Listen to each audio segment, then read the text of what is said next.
Because I do the things I should, to my brethren kind and good. So I'll keep moving on, I won't stop now. I'll keep moving on, to reach the top somehow.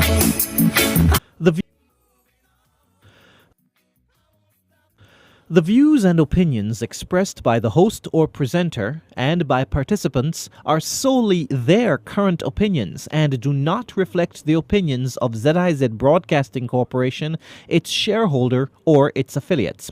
The opinions of the on-air guests or participants are based upon information they consider reliable, but neither ZBC nor its shareholder nor its affiliates warrant their completeness or accuracy, and they should not be relied upon as such. It's warrant their completeness or accuracy, and they should not be relied upon as such. The views and opinions expressed by the host or presenter and by participants are solely their current opinions and do not reflect the opinions of ZIZ Broadcasting Corporation, its shareholder, or its affiliates. The opinions of the on-air guests or participants are based upon information they consider reliable, but neither ZBC nor its shareholder nor its affiliates warrant their completeness or accuracy, and they should not be relied upon as such. So I'll keep moving on, I won't stop now. I'll keep moving on, till I reach the top somehow.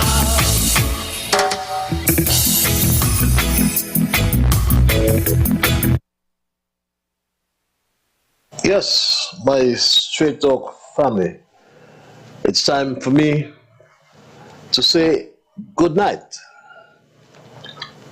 from your host on the Monday night for another edition of Straight Talk. Time for me to say good night, St. Kitts. Good night to the entire Eastern Caribbean region. I greet those in the Kittitian and Liburd diaspora who are logged on to Ian Patch's Liburd and his Facebook page, Straight Talk with Ian Patch's Liburd. So too, you can go to YouTube, enter Straight Talk with Ian Patch's Liburd, and you've got the link. Share the link to your neighbors, share the link to your friends, share the link to all whom you know. Because no matter what you may hear, I recall my mantra from day one on this program called Straight Talk was to talk the truth, but be prepared to stand the load. My mantra today is still the same. So I thought from here on, I'll let you know. Because I want as well to dedicate a component of this program to cultivating and protecting the discipline of truth. Everything you hear from this host, be assured it has veracity and can be defended.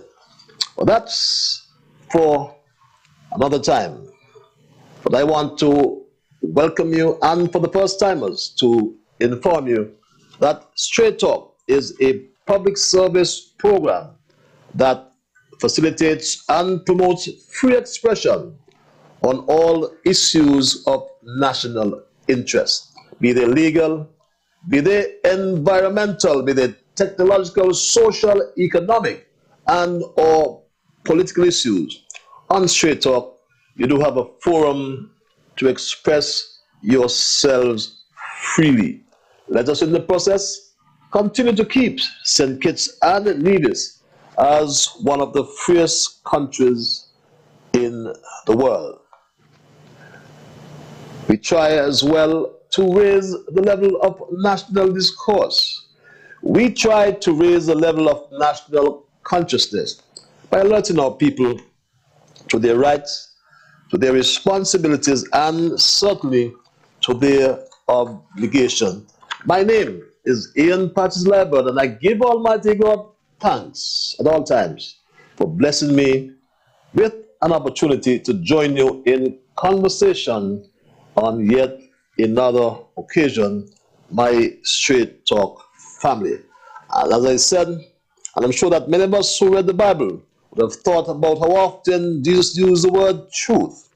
I am sure that many times we have turned to the Gospel of St. John and reflected, and we've read, and the Word became flesh and dwelt amongst us, and we beheld his glory. His glory, the glory as of the only begotten of the Father, full of grace and full of truth. I want to start on a solemn note tonight and extend condolences to some dear people. One on the passing of their mother, Mrs. Lovina Lewis of Birdlock. And my heart goes out to her daughters, Melinda,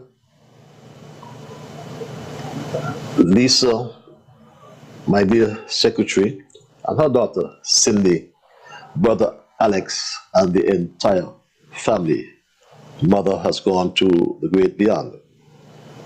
I thought today as well, when I heard of that demise of Mrs. Lewis, I thought of my friend and brother Lee Graham, and suddenly, believe it or not, about an hour later, I got this message that Lee has gone as well to the great beyond. And I must extend condolences to his wife, Rona, and Rona as she's called. We know her as Rona, and we trust and hope that they will all remain strong, all the families, because we can say anything, but the songwriter once said that who feels it knows it. And in that context, I can say only those families who lost, especially those close ones like a mother, a father, only they know how they feel. But what I can say to all of them is that death is a process. We sent condolences to the Tweed family sometime before. You understand that Dolly Tweed will be interred tomorrow as well. And as part of our structure, our weekly structure, we also bring you up to date with the COVID-19 situation in St. Kitts and Nevis. And things have improved, somewhat improved, because I thought I saw yesterday there was one case, and as of today, Monday, there are 8 confirmed cases in St. Kitts and Nevis. The death toll remains at 38, and 38 too many. And we still encourage you, no matter what you hear as the debate continues, the vaccination is an indemnity, I can call it. It will prevent you or prevent hospitalization in most cases, and certainly it prevents death. It prevents you from going to the Springfield Cemetery, my Straight Dog family. And that vaccination rate, it stands now at 82.7%, let's call it 83% of the first doses, and 77% of the second doses. And albeit of what you hear, I will still encourage you to get vaccinated. I'm a little bit tardy with my booster shot, which I should have got. I promise I'll get it last week, but I'm still behind on that. But remember, the pharmaceutical approaches are still relevant and important. Wear your mask, your social distancing where possible, sanitize your hands, and be safe, my Straight Talk family, and stay healthy. We also introduced, as part of the program some weeks ago, from the start of the new year, we also introduced a component of the program called Observations in Review.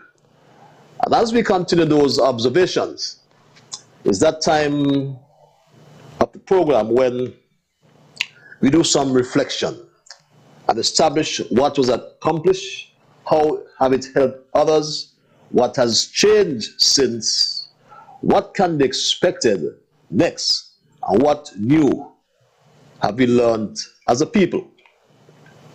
Straight Talk will therefore, in this component, recognize the charitable work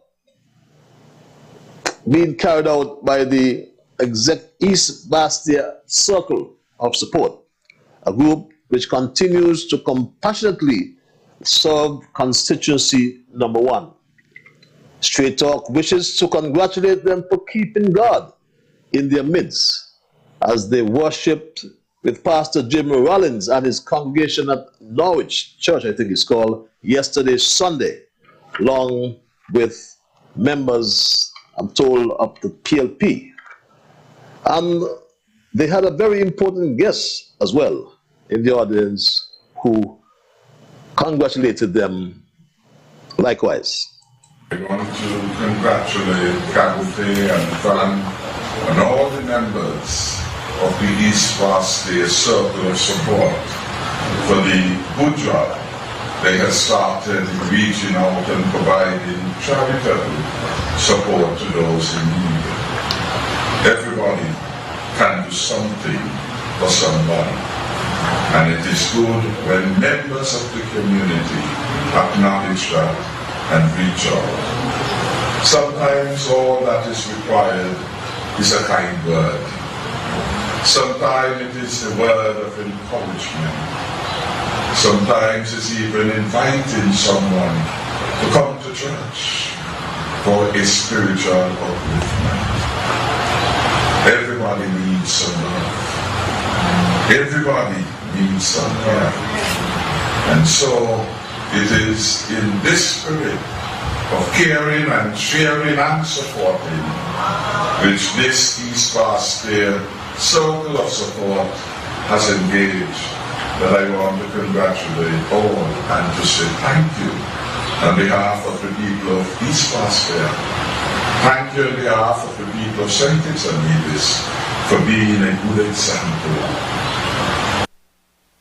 Yes, and I want to say thank you as well, and to congratulate Conte Bori, Fan Charles, Valencia, as well as Rosa Adams. I understand Rosa is celebrating on Thursday.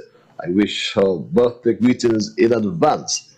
How can I forget the little black boy, Wenty, and Capital as well. And we do hope they'll continue their charitable moods throughout the community. Last week as well, we alluded to the confrontation between a member of parliament and the police. Information reaching Straight Talk reveals that full support was declared by the chairman of his party, who said, he spoke to due process and said this, my Straight Talk family. There's an investigation, we're waiting for that, and until proven in a man is presumed innocent and they're proven guilty, and so we stand behind Mr. Grant. Yes, a man is innocent until proven guilty. That's a standard, I believe, in common law. Another observation in review relates to some apparent friendly forces undermining the Team Unity administration, as this came from the representative of constituency number 8. Today, We have PLT and PAM in the house. And we have no PP in the house too. And I'm saying in this public forum, there is no need to be any war of words or actions to divide us. This team unity has been strengthened by the coming together of two parties in 2015. Well, before 2015. 3 parties actually, but twin syndicates. And it has brought unprecedented development to this community. So I'm challenging anybody on my team not to be engaged in any war of words with anybody. And I'm Yes, not to be engaged in any war of words. Friendly forces amongst the Team Unity administration. friendly forces trying to undermine and divide this Team Unity administration. Friendly forces trying to undermine the Team Unity administration. But Straight Talk will evaluate the veracity of those comments by Minister Hamilton. Notwithstanding, our final observation comes from across the water there in Antigua and Barbuda. From where Straight Talk is following the story of the Director of Public Prosecutions over there, who on Friday, 4th February, was found guilty of professional misconduct by the General Legal Council, GLC, which is the legal disciplinary body of Antigua and Barbuda. And we heard this comment from Prime Minister Brown, Gaston Brown, who is never, a man never out of words. My administration is very big on the issue of governance, and we don't play when it comes to governance. The DPP has to be beyond reproach, the holder of the office of the DPP. And unfortunately, with this judgment, the DPP has to sort himself out. My understanding is that he's going to appeal the judgment, but until such time, I don't know that it's prudent for him to serve. So I'm told, though, that he has agreed to go on special leave until such time himself out. But if he's not exonerated, I think it would be inappropriate for him to serve as DPP. But I'm happy to hear that he has taken a decision to go on administrative leave, which means that a temporary person has to be appointed to act as DPP, or a person has to be appointed to act temporarily as DPP. And this is how the system works. I know that there are people who believe that, when you have these type of situations that the government should do nothing, we should show no concern, but that's not how government governance works. And we're not saying that the good gentleman is guilty of anything, but at the end of the day, a reputable tribunal found him to have found him guilty of professional misconduct, which in itself would have into dispute, and he has to sort it out. That is how the system works. And I'm asking those who may want to second guess my position, just allow the system to work. I mean, yes, allow the system to work. Attorney General Stedroy Cutie Benjamin later informed the media of the developments surrounding the Director of Public Prosecutions in Antigua and Barbuda. A.G. Cutie Benjamin had this to say. I'm fully aware of the developments touching the Director of Public Prosecutions. On Friday, he came to my office and explained the circumstances to me, and he offered to tender his resignation. However, he said he intends to appeal the decision, and in those circumstances, it was decided that due process must be given a chance to take place. He has agreed to go on special leave until this matter, his appeal, has been dealt with. Special leave, from my understanding, is in the first instance for 3 months and can be extended to a year. He will do so. Any outstanding vacations will be taken after the period if it is necessary. I must indicate to you also that someone has already been identified to act as Director of Public Prosecutions, but that name cannot be disclosed until the procedure has been fully complied with. I can guarantee the nation that there will be no disruption in the office of Director of Public Prosecutions, and the operations will normally proceed and justice will be done in all the circumstances. But it was felt it was proper to have due process, and that the DPP be allowed to prosecute his appeal and the appropriate measures put in place during that period. We understand those appropriate measures according to a reliable source reporting to Straight Talk that Chief Magistrate Joanne Walsh will get an interim appointment as the Director of Public Prosecutions in Antigua and Barbuda.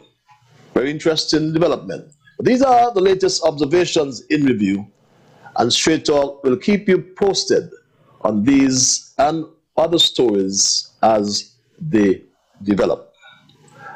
Our main discussion tonight, however, will be what I call the real land and housing solutions that are badly needed in St. Kitts and Nevis, and in particular, or with particular focus, I should say, on St. Kitts for obvious reasons. I posit the view, as I am almost certain that in every part of the world we can find low-income families that are experiencing problems with land, and more so with housing. You will find them right here in the United States of America, especially in large cities like New York, Los Angeles. But you'll also find them in small towns and rural areas on the border with Mexico, for example, and on the American Indian tribal areas of Arizona, New Mexico, and elsewhere. Long-term demographic and economic trends point to an increase in the number of low-income people with housing difficulties. What about Africa? It is widely reported that sub-Saharan Africa is also experiencing a housing crisis. Or to be politically correct, I should say Black Africa. And according to the United Nations, the sub-Saharan African region consists of all African countries and territories that are fully and partially south of the Sahara. While around 1 billion people live in slums around the globe, 200 million of those live in Black African slums. This number represents 61.7% of the region's urban population, making Black or Sub-Saharan Africa the highest in the world for urban poverty. Now, the United Nations Human Settlements Program, UN Habitat, which is the United Nations Agency for Human Settlements, is mandated by the UN General Assembly to promote socially and environmentally sustainable towns and cities with the goal of providing adequate shelter for all. At the turn of this century, there was the United Nations Millennium Declaration that recognized the dire circumstances of the world's urban poor.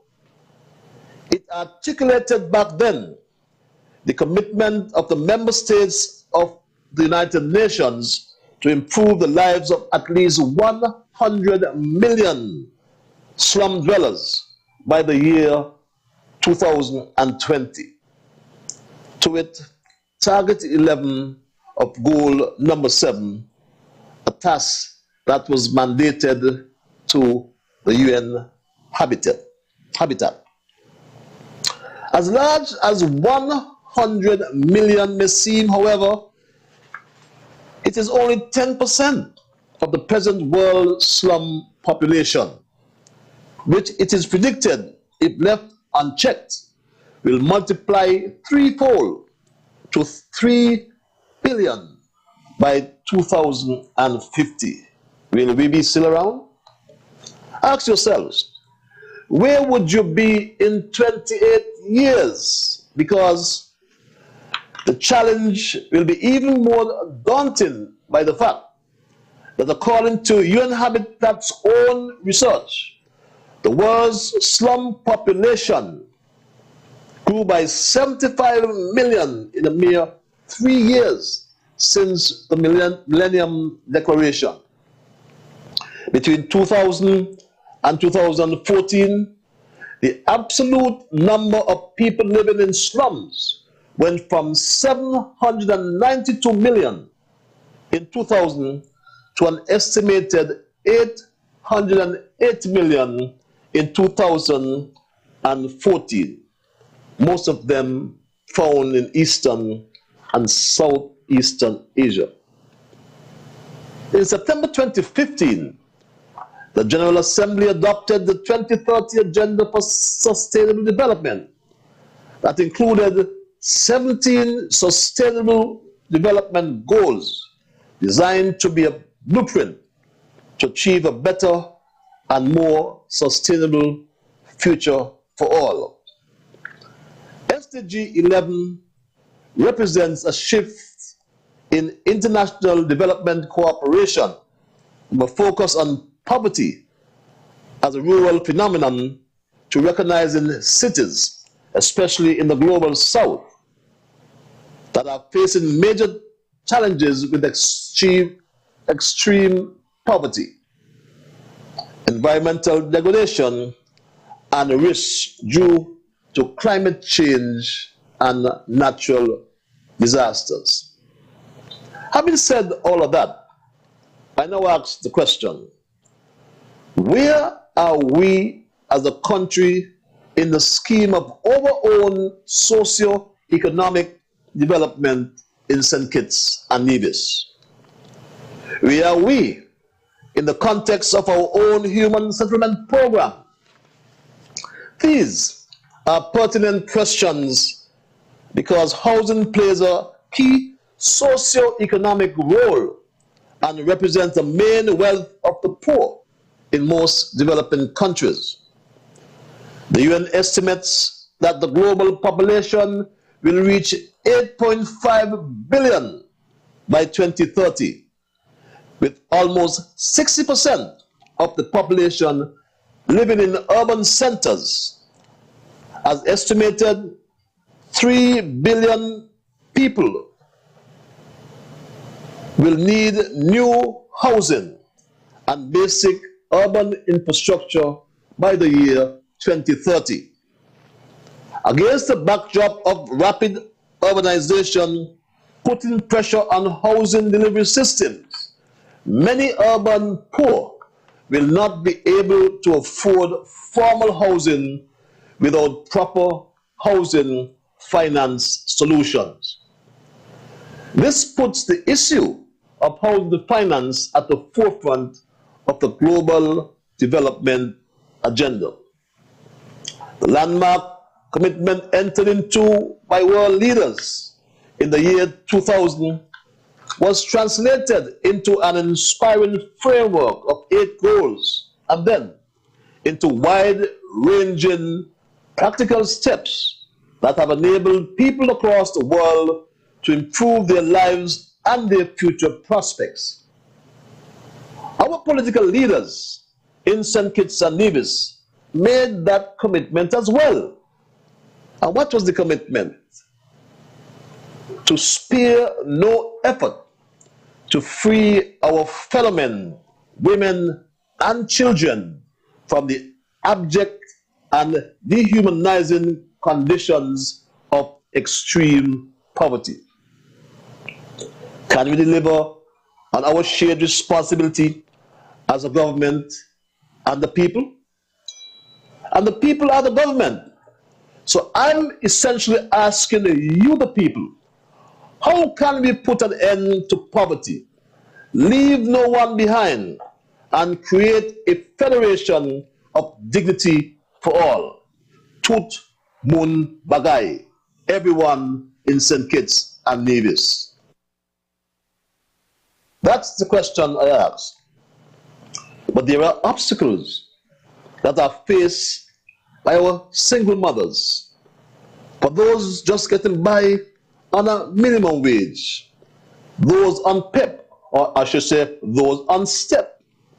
This is a question that was asked way back in 2013 by someone who fit the category of all above.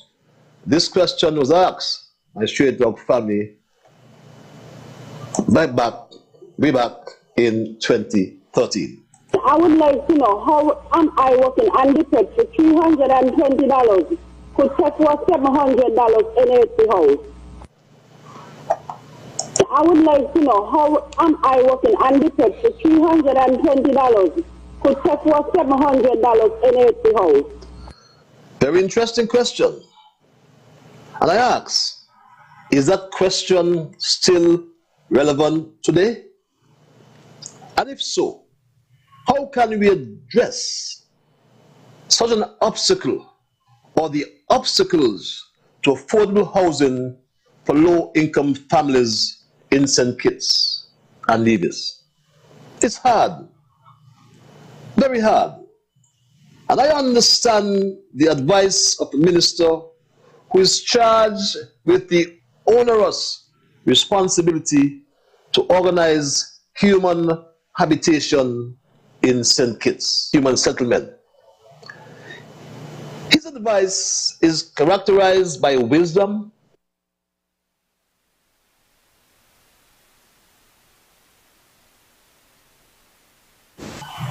to some new homeowners.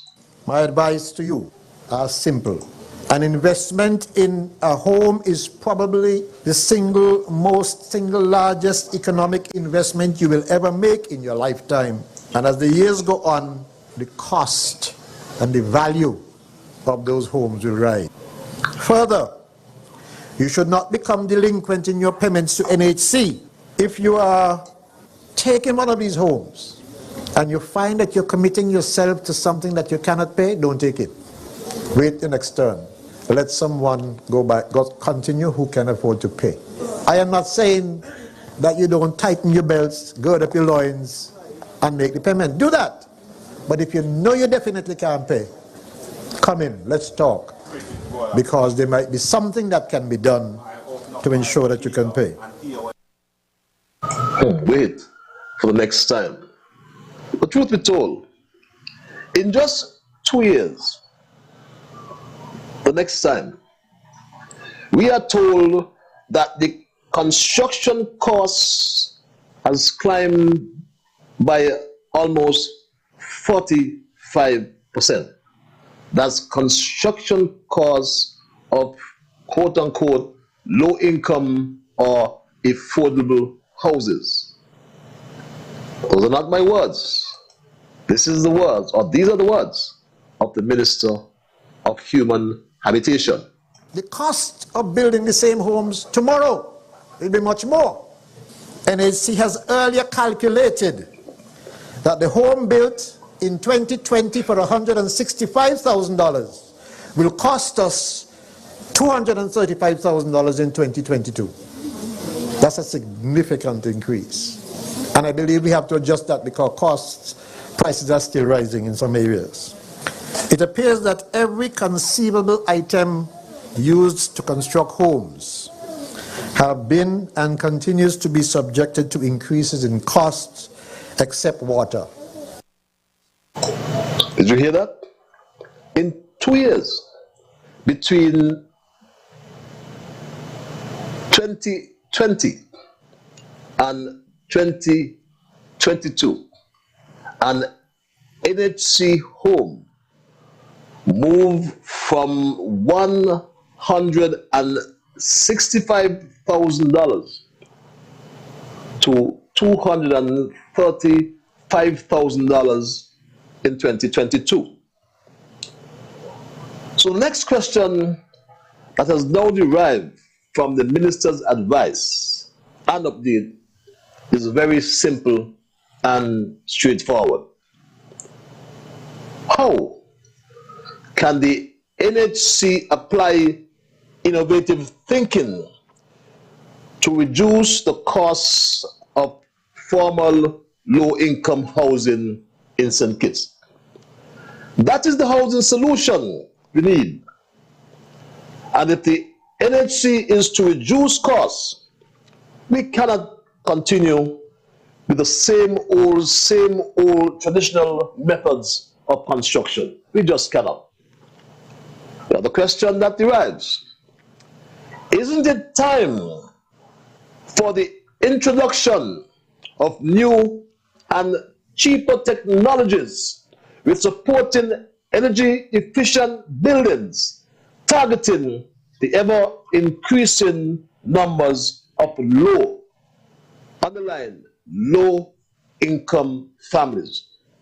For example, modular construction has already been used in many countries and on a number of projects, and has already brought hope to many countries and areas because of its low cost and speed of construction.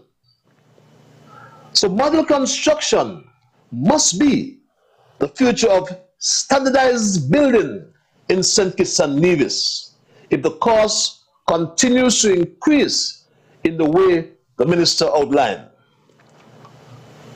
Modular construction has the potential to yield time savings of between 20 to 50% faster than traditional building techniques, and has been regarded as a highly effective method of construction. The process has also been proven to be far superior to traditional building in terms of both time and cost. So I dare say, a fundamental change is required, or as we say in fancy terms, a paradigm shift, to use that colorful term, is needed. NHC has to start thinking outside the box if it is going to carry out its legislative mandate, which is, according to legislation, to add to and improve the existing supply of houses, also to provide housing for the indigent and infirm. And I believe that the framers of the 1996 legislation governing human settlement in St. Kitts and Nevis understood that. I mean, their programs need to be implemented by the ministries of human settlement or housing, urban development, and other agencies in order to address the dire housing needs in St. Kitts. The data gleaned from continued research indicate that the only housing program standing alone that reach the poorest of the poor are public housing. Yes, government built housing. And I say, there's an old saying, it goes like this, and I quote, "What gets measured gets done." For that reason, the human development framework needs to be strengthened by the use of robust and reliable data for evidence-based decision making. It is also said, only by counting the uncounted can we reach the unreached. Do you hear me? Only by counting the uncounted, we can reach the unreached. I believe that the National Population Housing Census has begun. And this exercise, when completed, will no doubt provide an important data source and sampling for the estimating the size of vulnerable minority groups. And I'm happy for that census because that data is required. And that data, according to the statistician Cornel Williams, is very vital. Internally, we have to begin the process of creating new maps and EDs for the conduct of the census. What is an ED, you may ask? This is an enumeration district, and it refers to the smallest area which we would use to count the persons living in any particular area. This process is vital so that we may be able to provide information to the public with regards to age, sex, ethnicity of the population, as well as other factors such as the employment and income of the people. So my straight up family, in my monologue tonight, I tried to provide a macro socio-economic snapshot with supporting evidence to highlight the social responsibility that includes protecting and improving society's welfare. I tried, and I hope that I succeeded in making the point that the socio-economic framework must encompass the broad scope of governance that appears as institutional policies that shape the overall desired outcome of the political entity that drives the vision and decisions of the Federation. This, I submit, must take into consideration the socio-economics, governance, political, and human, along with international relations. Given my time constraints, however, I only covered some of the operational indicators within the socio-economic dimension, such as economic opportunity, freedom, justice, and prosperity, property rights, poverty levels, and basic human rights. That's my story for tonight, and I am not going to change it. I will open the lines and hear your story, because on Straight Talk, everyone has a view. I asked some questions. Before I repeat them, the numbers are 465-2555 and or 718-577-2916. I always implore you, when I open the lines, and I'll do so right now, to respect others. To achieve that, you must first respect yourselves. Let us try to be fair to all concerned. Let us try to build goodwill and better friendships. Let's ensure that the things we say and or do will be beneficial to all concerned. And in saying and or doing those things, we'll all strive to build a kinder, gentler St. Kitts and Nevis. There are several questions I advanced tonight. Let me repeat them as I go to the lines. Where are we as a country in the scheme of our own socio-economic development in St. Kitts and Nevis? Where are we in the context of our own human settlement program? Can we deliver on our shared responsibility as a government and a people? How can we put an end to poverty, leave no one behind, and create a federation of dignity for all? Is that question still relevant today that I pose about the low-income earners?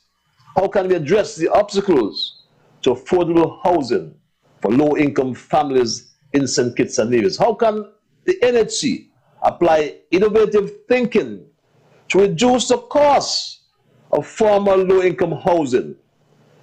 Isn't it time for the introduction of new and cheaper technologies with supporting energy-efficient buildings, targeting the ever-increasing numbers of low-income families? $235,000 sound like middle-income houses. Then, if you're building middle-income housing, I submit that poor people must get them as well. It's 11 minutes before the 10 o'clock, the 9 o'clock hour. I take that back. I will go to the lines and entertain my first call. I want to thank you for holding caller. You're live. Good evening, Dr. Ian Patches Liburd. How are you doing? Good evening, Dr. Ian Patches Liburd. Anyway. Your humble servant. Good evening, sir. Okay, you're doing I great. am peaceful, my brother. Yourself? Yes, man, I'm good, man. You know why I'm good too? I give God thanks every day. And country running good under this unity government. And everything is good. Now first, I want to congratulate the Minister of Housing and the unity government. I very well believe you. Right. For what you all have done in the past 5-6 years. The amount of houses and all the development that has been done under this unity government. Give God thanks for that every day, always. And especially Honorable Mr. Hamilton for showing his care and concern in his constituency and around the island. I want to also congratulate my good friend, Shauna O'Loughlin, whom I known as a little girl. She has struggled come to where she is today. And she's a warrior from the East. Every political meeting, PAM or Unity, Shauna show up and she always volunteer to work whenever there is a meeting. And she's been struggling hard and applying for a long time to own a house that she can call her home. And it has come to fruition. So I want to congratulate her again, Shauna. All you have to be, do not be delinquent in your payment, and you will have your home until you pass on and your children get it. Okay, enough from that. Now, Patches, I want to say something. We are thankful for the police because they are our guard, whether we're sleeping or not, and they are our protectors. And when anything, we have to depend on the police. Now, in all my years growing up, I know the police outfit was what they had, a whistle, a book and a black lead, and a baton in the pocket. And at late, after the crime escalate worldwide, then our police now start to work with gun. But you cannot put a gun in every policeman's hand. But every police supposed to have a baton. That is part of their outfit. Now, a police do not have a baton and they do not have a gun. And you got some ignorant man believe they're young and strong and they could disrespect the law, disrespect the police, and if the police go and try to speak to them about something they're doing wrong, they want to show fight and lick up hand in face. Well, if they see the police don't have anything, who knows what could happen there? Police will have to run. I remember some years ago down the Theatre Bay, there was a police from Newtown, my good friend, Aubrey, everybody in Aubrey. And a big fight broke out down by the thing down there, and a bad man from McKnight, he believed he could have banged off the whole island. When Aubrey come down, and Aubrey tried to break up the fight, he let a punch after Aubrey. Well, Aubrey pulled out his mahogany out, he pocket the baton, and he walked it across his head. And from that night, that man there cool down, calm down, cool down. Now suppose Aubrey never use the baton, what would happen? Aubrey might get some high fall. So I am calling on the Commissioner of Police, come down the ranks. Make sure that our policemen are fully equipped with what they're supposed to have while they are on duty. Patches, that's enough for my first minute. And my second minute will be shorter. Thank you for listening.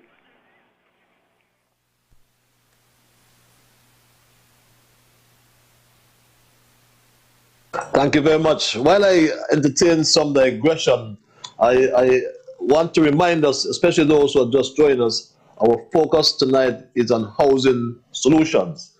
Tell me, there are lots of people who want house, they need housing.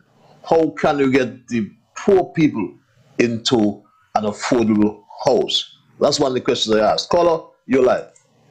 Good night, how are you?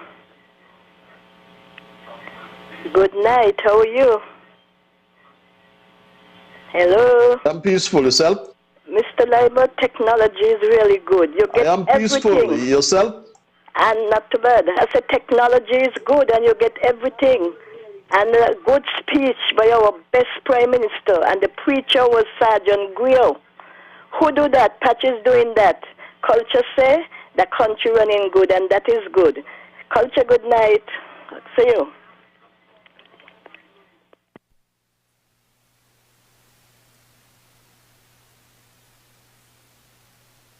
Thank you very much. It's 6 before 9. We go straight back to the lines. Call your live. Thank you very much. It's good night, Brother Patches. I'm pleased to get my 50 cents injected into the mix. Good night, sir. Now, the topic tonight is very interesting, and it very well pleased me, because I am pretty much, I know we had a little conversation before, but I need the whole straight talk listeners to hear my question, and based on the question, everyone weigh this according to their conscience. Now, the issue for me is about land. And once you have land, it's either for construction a house, or some people use it for small subsistence farming. But I'm going to elaborate on that.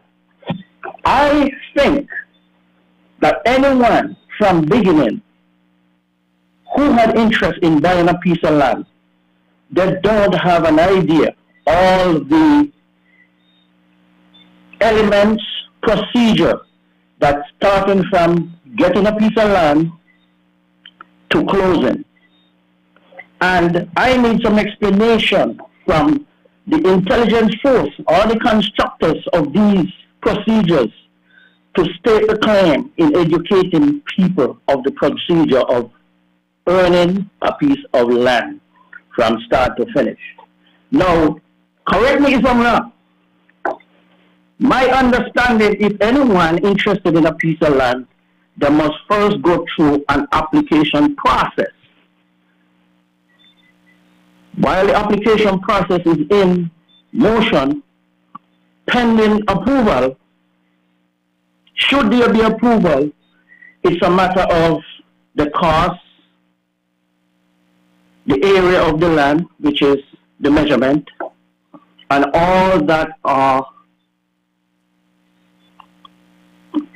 all the other procedures that should be in the mix. Now, like I said, my experience, I thought getting a piece of land after going through the procedure of knowing the cost, it's a matter of the time that you will be get to make that final payment, which I think it is 3 years. But whether it's 3 years or less than 3 years, one make that payment. Shouldn't it be known that there are other procedures than to just purchase the piece of land? It includes surveying procedure and lawyer procedure. No, I have a problem with that. No, I'm dealing with crown land, government land, not private. Now, if in terms government is selling land, government is selling land, a seller is buying the land. I'm the buyer, the government is the seller. Shouldn't government responsible for having that land surveyed and the legal process that is due on the government side for that to complete. Because I don't think a buyer should go through surveying process and acquire that cost and also the legal part of it. Because all of that is government. There are different branches of government, but it's still government.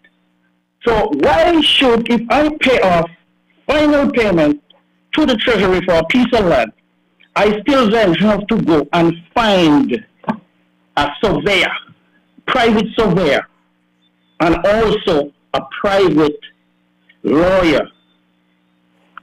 Surveyor give me the survey plan of the land, and a private lawyer has to give me the legal documents or verify, certify, however it may be done, and which each one inquire a cost. I think that is not a proper practice. I think the government should be responsible for that part. Why should a private entity get involved when I have a business with the government? Government should provide their own surveys to get that land done and also legal procedures. So if they were to put everything in a package, which would have made it easy, but we have three costs. We have the government take their portion, surveyors need their portion, and lawyers need their portion. While one may think that they pay off for a piece of land, they have surveying to do, and I don't think that should be put on people who are qualified to get that piece of land. So I need some explanation, because I have a problem with hiring a surveyor out of my expense and hiring a lawyer out of my expense. Yeah. Hiring a surveyor out of my expense and hiring a lawyer out of my expense. Yeah. I take your point. I need some answer. Right? And I need it to be... yeah. I believe you're talking about a one-stop shop, right? And perhaps that's a reasonable, a rational proposition. But perhaps it happens on private land, private sold land. But the government land versus the private sold land, you perhaps getting government land at $4.50 per square foot, and that could be done, but your land might go to $10 per square foot. What do you think? It's not a matter of the cost of...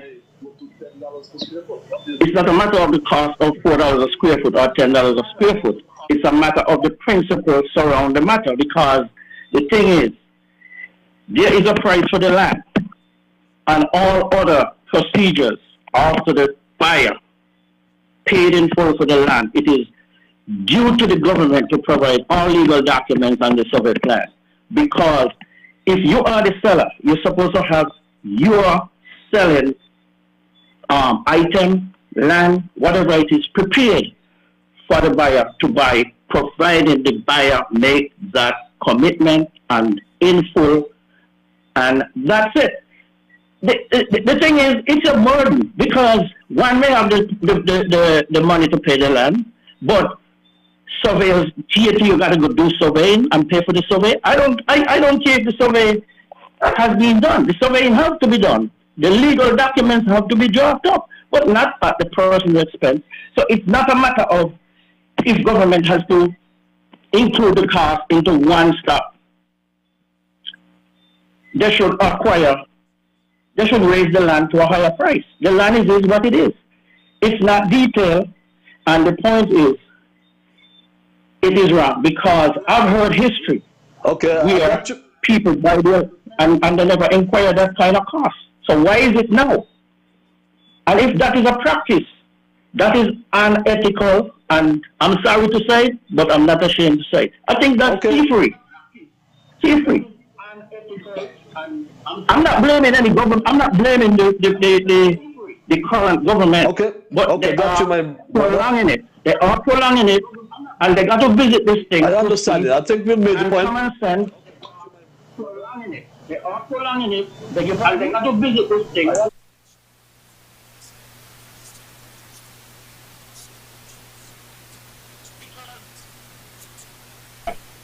Okay, I think I got your point.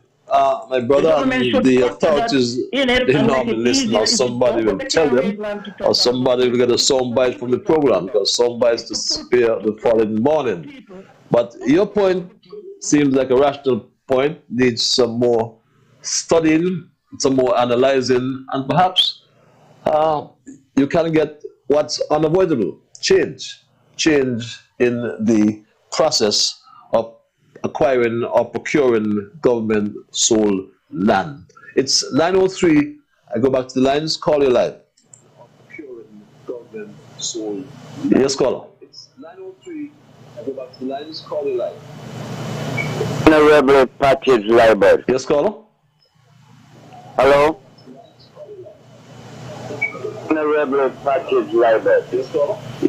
No. Yes. Patrick. Yes, the People's King.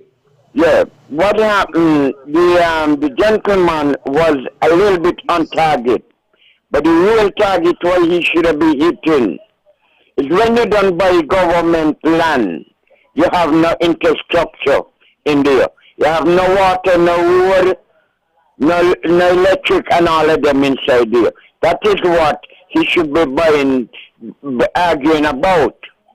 I can't tell him what to argue about, but that is what I think is more important. I'm talking about surveying. You must survey the land before you sell the land. You can't survey the land for house when you don't know what house I can build. But you survey the land before you sell me the land. Now, Patrick, let me explain something to you. You was really on target, but poor people is always being kept down. Kept down, when I tell you kept down. You remember the days when a poor man have a one-bedroom house and a two-bedroom house, and it costs more than a 10-bedroom house? Eh? You remember them days? When them people get everything duty-free, and the poor man have to go and pay for the material them with duty on them? Eh? Do you remember those days? So the only show you things ain't gonna get better. Now, just draw reference. Them house you build up in your town there, which you do a wonderful job and everything. You put down people name to get the houses, and 95% of the people ain't get none. They take the house and give them to who they want to give them to. You know, so that's the way you treat poor people. And when election time, you could come on and ask a poor man to come vote for you. And at the same time, the man them who gain out the house, got big house, closed down, they ain't even live in them. They ain't even live in them. You know, these are the kind of things they do to the poor man and the poor people. You know, now they won't trouble about it. And then when you're done, they ain't all, you know. When you're done and a poor man get a house, they come Friday afternoon, cut off the lights. And you don't get back on the lights until Monday. With a lot of run round. They want X amount and all kind of thing before they turn back on the current. You know. Yeah. You understand me? That's how you treat poor people in this country. You know, people got to wake up and smell the coffee and remember, these are the same poor people who put people in office. I want to hold up your talk no more, Patches. You have a nice evening. God bless you.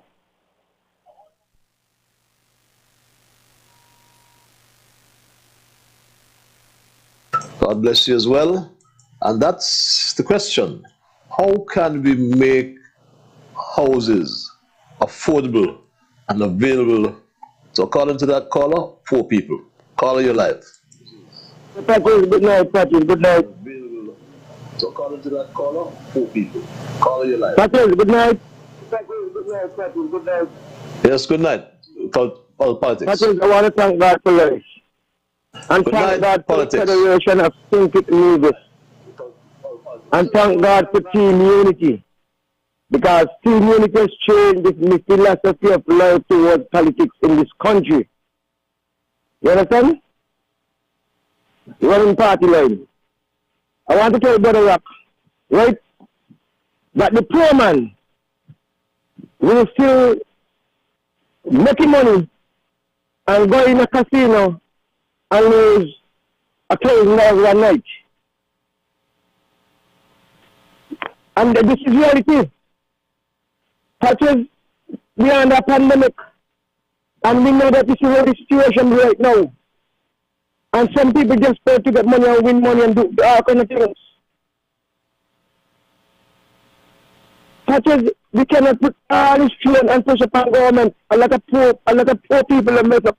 A lot of what we call poor people, ordinary people, they mess up themselves. And I do not believe things like the poor man, the poor people.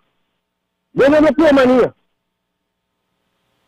Because sometimes we make the money, sometimes we make the money, and just like we make the money, we go and invest like some rich man, go in a casino, put in $300, put in $400 in the machine, you lose it, you go home, you win up with $1,000. Tomorrow when you go back, you lose back the $1,000. I mean, you win the $1,000, you lose back the $1,000. Man, we got to face facts. We got to face facts about poor man. People got to pay the bill batches. People got to pay the bill. You got to sacrifice yourself with the children or whosoever you got. We are not pandemic, but then move the nonsense to see people do the money up to now still. People do money. We got to control ourselves. We cannot put all of them from government. And I will never blame government for everything. That is the thing. We got a situation we're going through. We got a situation we're going through right now.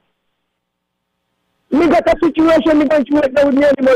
Let's soon get the animal. Let's soon sell out and give them up. Let's soon sell them out. And forget about playing the animals then. Because I'm one black brother and sister. Me one black brother and sister. They want to see me survive. But what? They can't stop me.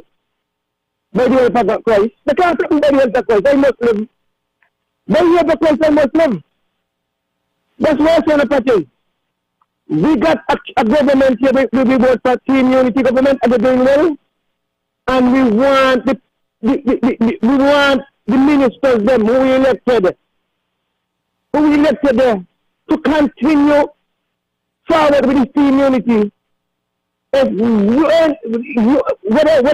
Whether Harris, Sean, Mark Brantley, Grant, or whosoever, they want it.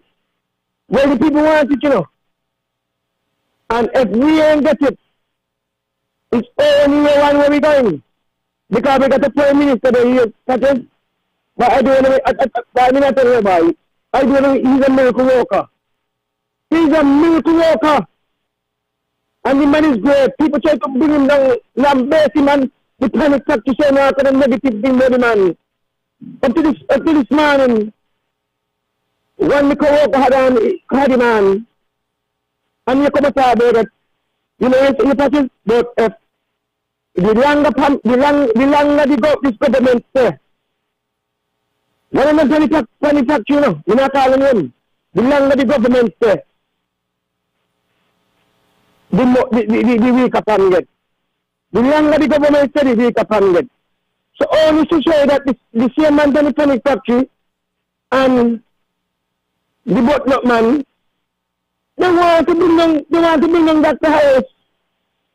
And the man is doing it, but that's what I tell you, you know. Brother, he's a God child. Whether they put you down or do whatever you want to do, God have a place for you. God have a place for you. If you got to stay as the Prime Minister of this country, God will let you. Because brother, you're God deliverer. You deliver to man. Look at farmers. Look at people getting some land now and to go farm. This man is doing that thing in India. All kind of farming going on. See all kind of farming going on. Land being out in the mountain, whatever aspect you want to find it out. Land is being out such as. The man is doing well. The man got the heart. But I believe if the man was there about 10 years old, the country is the sugar industry, you know. I believe our sugar industry will save, you know. I believe the sugar industry will save. man know what he's doing. But anyway, petition, Liburd, and whosoever, if I want that for I tell you plain that he's a believer and he's a God-saving child. I believe that. This man is great. This man is great, Patrick. This man is great. Crane? Look at the crane. Okay. Crane rate. Way back. Anyway, Patrick is very wonderful like the God, but the Federation is thinking, if I get back, I get back. If I don't get back, well, thank you for whatever. Tune in late. I ain't going to listen to opening statement, but tune in late. All right then. Thank you for whatever. Tune in late. I ain't going to listen to opening statement, but tune in late. All right then. Thank you very much. Those who have just joined me, we're looking at finding some housing solutions. The most in need are those at the lower end of the economic ladder. How can we find an accommodation to give those people a roof over their heads? That's one of the questions I asked at 9:14. Caller, you're live. Greetings in the name of our great African ancestors, especially the most honorable Marcus Messiah Garvey and Queen and Zinger. Blessed evening, my beloved African brother. How is everything? How the family? Blessed evening, my beloved African brother. How is everything? How the family? Peaceful, my brother. You and yours? Good, beloved, good man. I'm good and the clan is good. And I hope most African people are good in all seasons of life. Now, beloved brother, let me tackle housing. Brother, it's all those concessions over the years. Let me just deal with Dr. Simmons' administration, PAM NRP administration, come up to now, beloved. If all of those billions of dollars in concessions mostly go to interlopers, if those billions of dollars, brother, was going to housing, infrastructure, everything, beloved brother, set up our young people, especially, don't left out the Middle Ages and those, who want to do businesses, brother, African people. Brother, we will have been way ahead. And businesses, that's where you created generational wealth, beloved brother. St. Kitts Nevis will have been a middle of the road, beloved brother, when it comes to the economy and the standard of living. But these crooks that we had, and still have, some of them still around, brother, they don't give one, about people. They just care about themselves. And the people got to put them in check. Put them in check at election time. They don't care about you, but for 4 or 5 years, when election comes, show them who is kings, queens, princes, and princesses. You don't vote for them. You don't vote for these rip-off politicians. And you got some politicians who are rip-off too, beloved. So, brother, all of that, you want to tell me in 2022, you got the population max about 55, 60,000. I don't even think it's not 60,000. Right? Let me just say 55,000 people. And you cannot make sure, any administration can make sure that people live in proper housing, modern day housing, beloved, running water, all the amenities. Come on. What kind of love do you have for your people? You only need them to fill your pockets. That got to stop, beloved. And agriculture, invest in agriculture.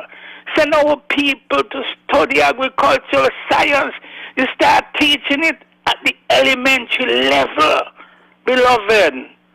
Got billboards, electronic billboards, and everything promoting agriculture and everything, beloved. But we must take care of the environment. Too much of nastiness are going in St. Kitts Nevis. Still, brother. By our people. This land is ours. And we must protect it, defend it at any cost and at all costs. And nobody gonna come and get more than African peoples. Cause our ancestors don't fight for them there, for those lands, and those lands gonna forever remain in African people's hand, beloved. So, brother, we could solve a lot of problems. Just got to have the courage, determination, and love for the people and care about the people. This administration is doing a little, but they can do more, beloved. They can do a lot more.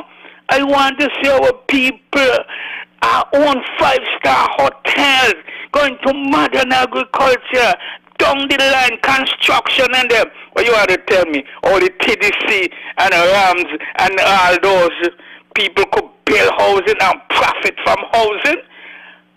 And just Australia comes here and there for African contractors? No. We must control whatsoever is in growth, beloved. We must control that at all times. And anyone, any individual or individuals who want to stop the progress and get money on the table, got to get rid of them politically, beloved. You got to do this nonsense, man. You got to become serious, be a serious people. Care about our elders and our children, so our children no beg nobody for no job. We don't just want no job. We want to control the economic activities in St. Kitts Nevis. And we don't got to depend on nobody who give us a job. Don't get me wrong. All of us ain't going to business, but majority of us, beloved, must go into businesses, especially in St. Kitts Nevis, where we are the majority population. We can't go to China go run things. We can't go no party in Europe go run things. We can't come here in the United States come run thing. I mean, it's a little different here than in China. But anywhere we are, the majority population, we're supposed to control the economic activities and stop give these interlopers concession and give our people those concessions so they rise to the top economically. So we have a society that middle of the road, beloved brother, not depending on the government or no politician or party cookshan for anything. Got to liberate ourselves in our spheres of life, brother. And I've said a lot. So, okay, brother, continue to listen. Keep up the great works. Pan-Africanism our perish. One love, my beloved brother. Continue to listen. Keep up the great works. Pan-Africanism our perish. One love, my beloved brother. One love, my brother. Thanks for your mouthful. Always and like to entertain your interventions. As we go back to the lines at 21 past the 9 o'clock hour, caller, you're live. Interventions. As we go back to the lines at 21 past the 9 o'clock hour. Good evening, Good evening. When I had you ready, and I tell you how one thing. Good evening, my dear. From this to me, from the most active one, no, they can't make you run farther than listen to me. People stop to me. Anyway, patches, the house is the right, get a bill right. You walk in a 360 a week. But they can't even help you really to pay for the houses them. That's with a choice. Because looking at the bank them, they're saying that they don't have money. Are we working for? Are we need some more money on it? And since 19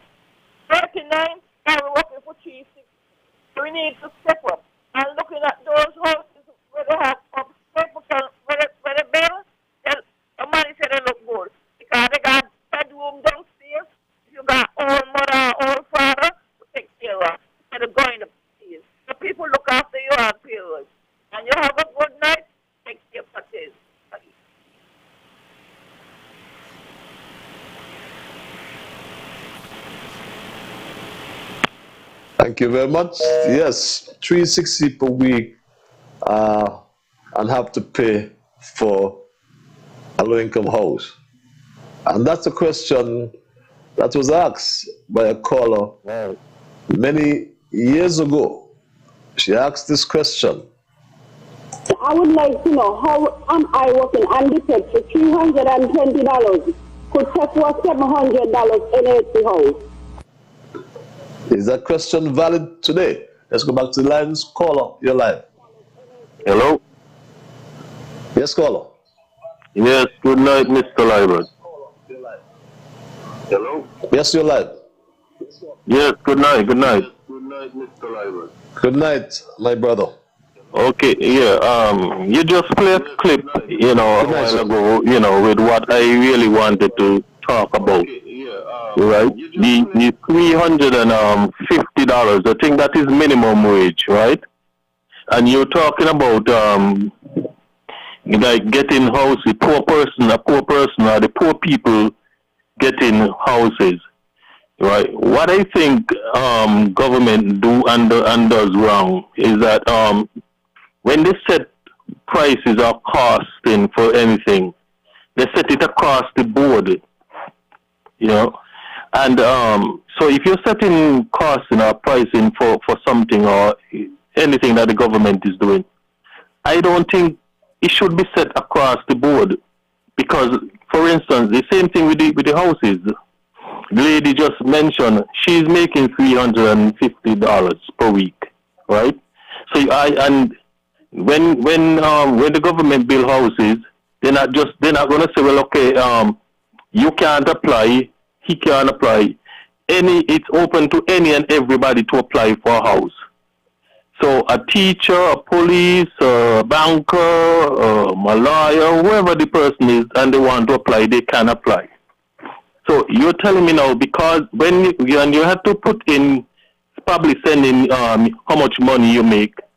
So the person who are deciding who would get a house, when they see somebody who makes $350 a week, you mean that person thing is going to go in the garbage, right? Which I think is not fair. I believe that people should be chosen, even if you work for $350, the price for your house should be set based on how much money you are making. Not the government just set out the price. Oh, we like to use this thing about, the cost to build a house is X, Y, and Z and all kinds of things, right?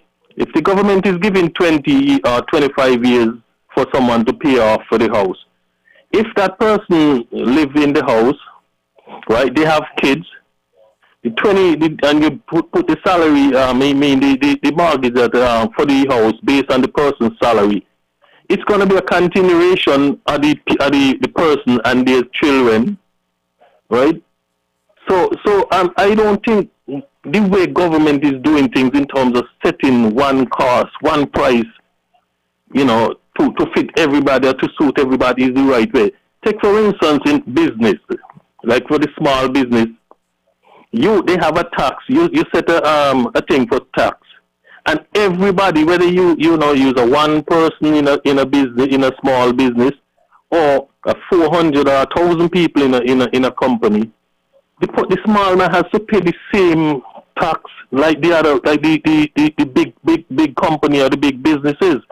Somebody might say, well, okay, the big business pay more than you, but when you work it out, the small person is paying the most, because the big companies they might have different things that they do in order to make their money to pay their taxes. But the small man might just be somebody who just selling some food, and that he has to pay his tax based on the amount of food that he gets sold, right? But yet, if it's 5% that you have to, if that TDC, sorry to call the name, but those big company makes paying, you have to pay the same 5% just like them too, And I don't think that it should be like that. The government need to start to look at the way they're doing things and set it accordingly. Because, for instance, these big companies, they get 20, 30 years, of duty, of duties, right? And the small man, for you to get a little tax break, you got to write in and it's only maybe you might get it. And you're paying the same tax like them too. And it's not fair. And I believe it's time that government start to look at the way they do things differently. Instead of setting one thing for everybody, you need to start to do it set it according to who the person are and what their income or what their salary is. Thank you for your time.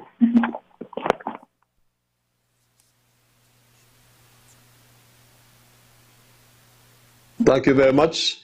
I didn't want to interrupt you, but in fact, the NHC some years ago introduced what is called a three-tier system, in that I believe, I stand to be corrected, if your income is less than $3,000 a month, I think it is, you pay in a bracket, you pay, I think, a 3% interest, which means your amortization period is much longer, maybe 30, 35 years. If you're between 3,000 and 5,000, I think the figures is, you pay a higher interest rate as a shorter period. And if you're over 5,000, then you also pay a higher interest rate, which I think is 7 or 8%. I stand to be corrected. But the fact is, even those at the lowest tier, under 3,000, can't afford to pay for the $235,000 house. As you heard the minister said, that houses have moved from I think he said $165,000 per house to something like $235,000. This is what he said. The cost of building the same homes tomorrow will be much more. NHC has earlier calculated that the home built in 2020 for $165,000 will cost us $235,000 in 2022. That's a significant increase. And I believe we have to adjust that because prices are still rising in some areas. Yes, it has to be, because the average man or woman getting that minimum wage of $360 per week can't pay for that house. That's as simple and straightforward as it goes. And ironically, the legislation speaks to NHC providing houses for the indigent and the infirm. However you want to interpret that is a good question. Call you live. Thank you for holding. However you want to.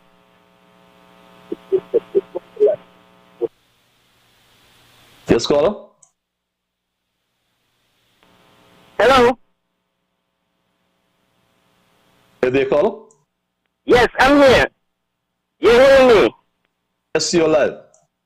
Yes, what I wanted to ask, there is a housing levy that each worker... Yes, I'm hearing you loud and clear. That is deducted from each worker's pay? That is deducted from each worker's pay? Yes, except those below a certain income. Okay, all right. Yes, so except those below a certain income. I was wondering, what is the purpose of this levy? Okay, all right. Yes, so what is the purpose?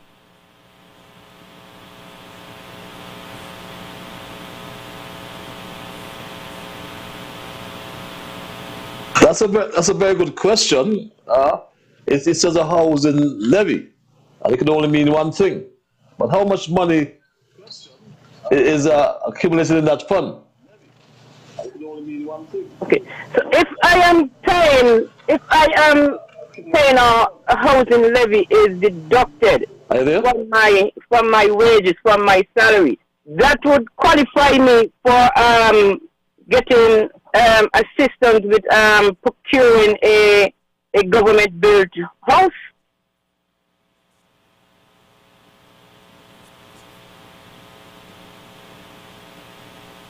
It should. Okay, but I had a very interesting scenario some years ago. I think it was back in 2017, 2018. I applied for a one of these homes in Newtown on Wellington Road. And when I went for the interview, First thing the lady said that she did not recall sending me any information to come for an interview, because when the lady saw me, she knew me by one name, but on the application was my real name, and she associated the name as a female name. She said, no, the person was supposed to be a female. Anyway, I did the interview, and I was never contacted again. So it seems to me there is some sort of discrimination when it comes around male to female ratio in applying for a home. The other thing is that also I realize is that certain situation is that I'm realizing, especially in these homes on Wellington Road that was given out, people who were home owners qualified to get one of these homes on Wellington Road. Family of 3, get each person, get 3 in the siblings, got homes and everything. So that is why when I tuned into you tonight and I heard the topic, I haven't called into your program for a very, very long time. But I said I need to call and ask, why am I having to pay every week from my little skimpy wages that I pay, housing levy? I don't have a government house. I've never been offered one. I applied once and I was denied. So why is it I have to be for all these years paying housing levy, probably would never be able to acquire or to earn a government house? Why is it? Why is it that I have to pay housing levy? And then when it comes to any government, whether it be Labour, PLP, PAM, whatever, there is a selective process, being that if you are not in my camp, your application would never even be looked at. It's thrown in the garbage right away. I seriously think that this housing levy, and this is me personally, this housing levy that is deducted from workers' salary needs to be seriously scrutinized, because it is not a fair deal. But personally for me, it is not a fair deal at all. And if I am not given a home or a house from the government, why is it I am paying? I seriously challenge it. Why am I paying a housing levy to the government when I have no relationship with a house to the government? Tell me that. Why was it introduced? Which government introduced it? I don't recall. But something doesn't seem, the equation doesn't seem right there for me. It's an unfair system. I know it's a tax that you probably wanted to get some money in the Social Security. But if you are going to pick and choose one family over another, one political color over another, then this whole thing is not fair, it's unethical, it's immoral, and probably somebody should be challenging it. Thank you for your time, Mr. Liburd.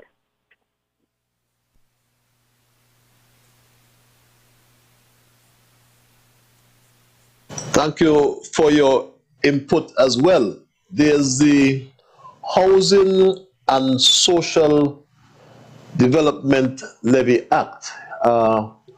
It was passed in Parliament, I'm trying to remember the year, but it was passed under the former administration. It was amended in 2014. There's the Housing and Social Development Amendment Bill in 2014, which exempts those with wages, annual wages below $16,000 or between $16,000 to $18,000 per year. They are exempt, which tells you that those who are on a minimum wage do not pay that particular levy. But the question you asked is a very, very important question, and it ought to be answered. Why is this deduction, are these deductions made, and how does the ones who are deductees, how are they benefiting from this particular taxation or levy? Let's go back to the lines, caller. Thank you for holding your line. Thank you again, Mr. Patrick. Yes, caller. First of all, this is my second round of commentary. Now, I second the two previous. Before you continue, can I say something? Can I say something to you? Patrick, can I say something to you, caller? Answer for every question people ask, and I think. Patrick, yes. Number what? For whom it may concern, that's responsible for administrative department specifically, I think all commentary and answers should come from the source, because everyone is talking, everyone has their concern, and nothing is doing. Patrick, your show is a great show because you revolutionize the Federation of St. Kitts and Nevis in respect to know how we stand, where we are, and the concern. But we need answers from source. You don't have the answer for every question that asks, okay? And some people are afraid to talk. They're afraid to talk for political reasons, and that in respect to if I'm working for the government and I speak out on something that might hurt the government, they think they're going to be fired from their job. And this is freedom of speech. Everyone should be free to make a commentary, whether it hurts or not. It's only for correction. Okay? So people got to speak up. Another thing is, if the government want to help people, ease the burden. Ease the burden in every way they can, in respect to land, housing, or whatever they are shooting for. Okay? Instead, government, I don't think they're helping the people. The progress in the country is by the sweat and the hard work that they do from time to time. Okay? The government is trying to look good. This is not a particular government I'm accusing. It goes from PAM to Labour to Unity, and if there is another one comes up, I hope that they will do it better. It's only from good, better, best. But things have to get better. People are angry. The people in the Federation are angry, and some of them don't have a voice. It might take one person to have a voice for 100 people, okay?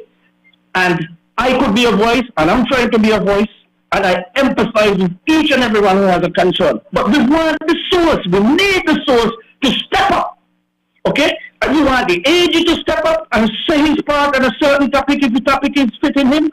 We need the Prime Minister to step up on certain things, all who in the administration that have a position to talk, from farming to tourism, etc. and etc. You name it. I mean, like I said, correction has to be done. Too much talk. We need action. Action. And I mean it. Okay? I'm angry too, but the good angry.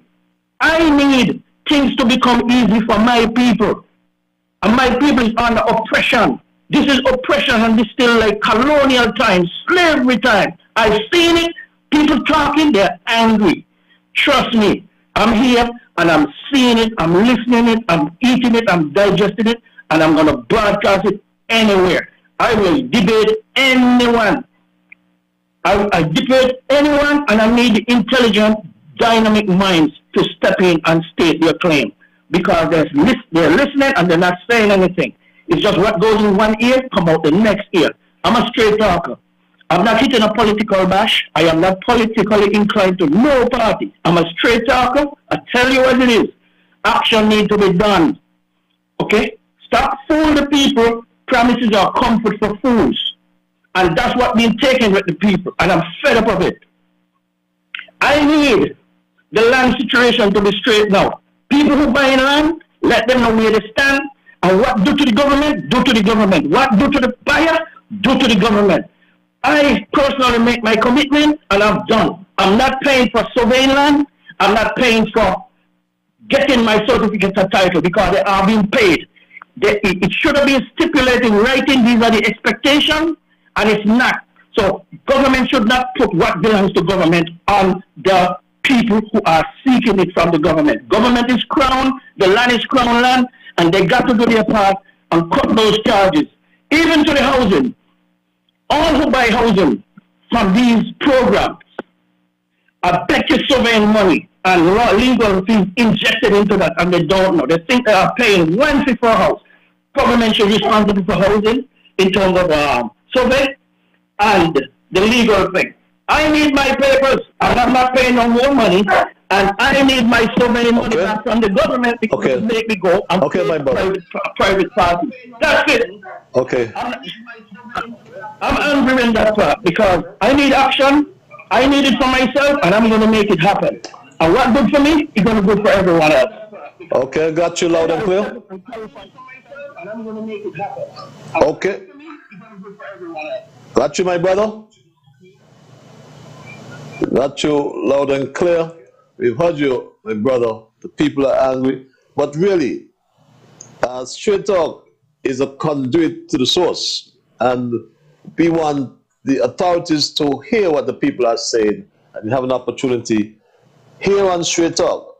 There's only one simple criterion. Just talk the truth. And you have nothing to fear. Caller, thank you for holding your line. Yes, good night again, Mr. Liburd. Yes, caller?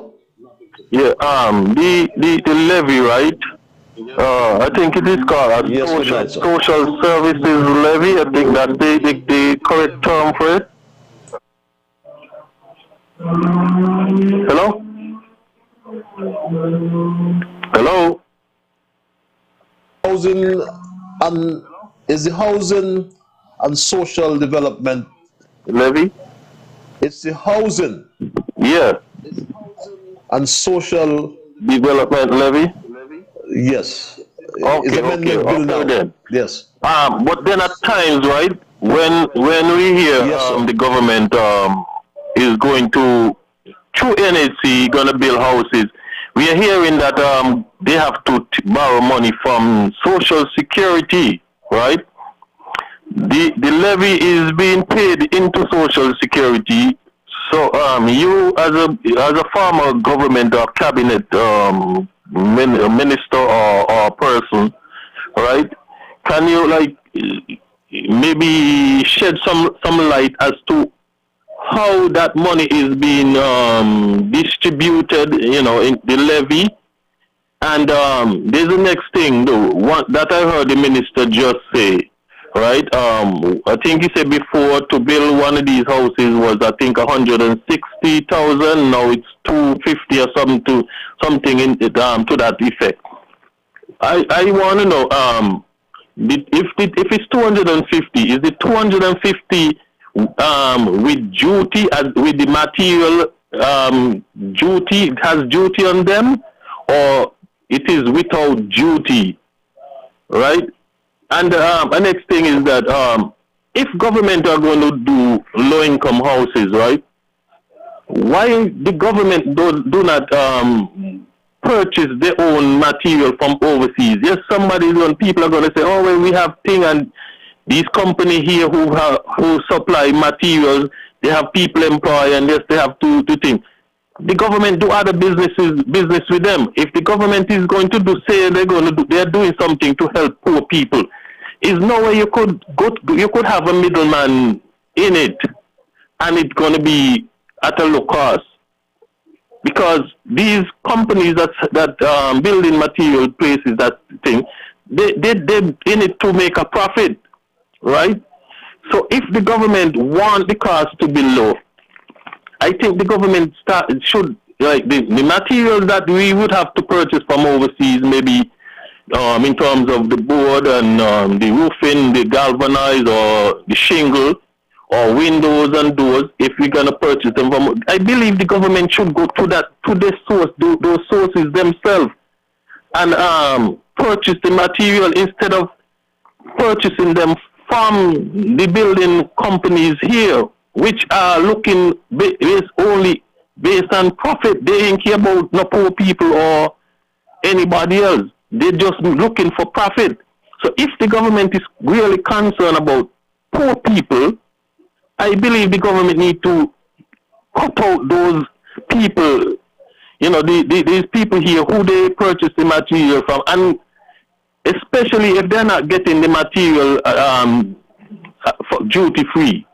Because based on the cost I hear these houses are a thing, I don't believe the government are getting. It appears to me like they're paying duty on the materials for for these houses. Why the cost? Yes, we know costing for material gone up and so, and that has the government and these company has no control over it. But then, too, if the company buying them over there $20, when they come here, we know they're going to be $220, right? So why the government can't go and buy the material for $20 themselves? And then you have the car, you could get the building of the house at a lower cost so that you could accommodate the poor people who you say you are trying to help than to having to continue to go through these building companies that we have here. You will never get the cost down. The cost is going to continue to rise because these companies are only in business for profit. They're not in it for poor people. Thank you again, Mr. Liburd.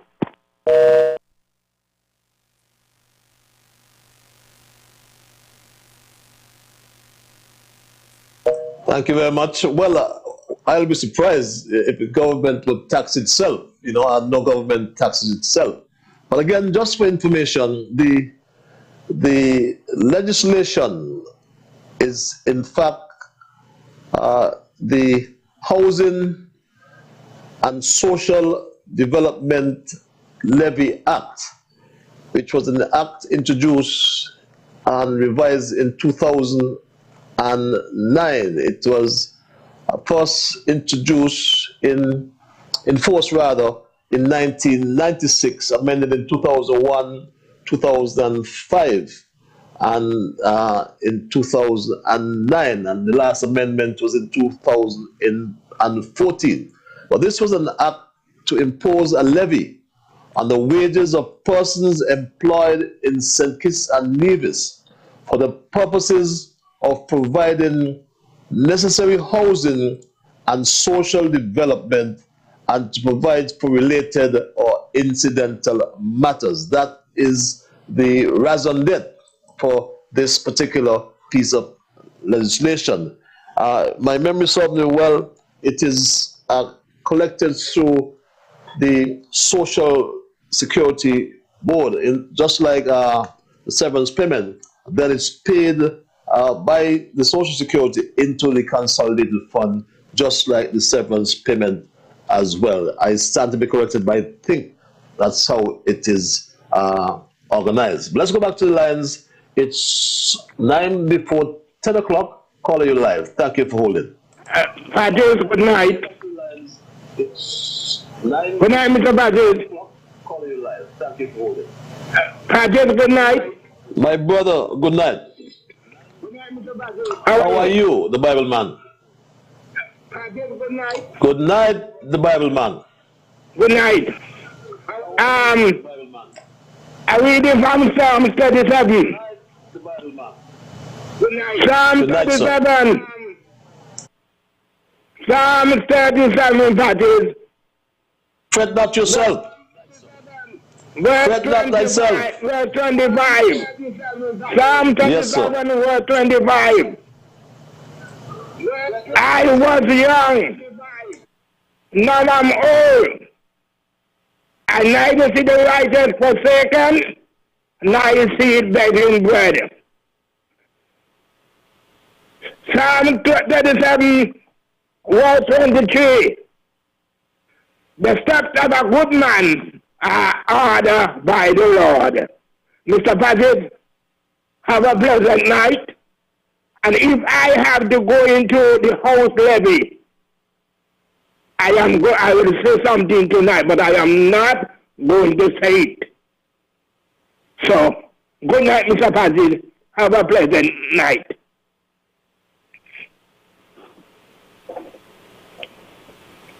Night. Have a pleasant night, my dear brother, the Bible man. I thought,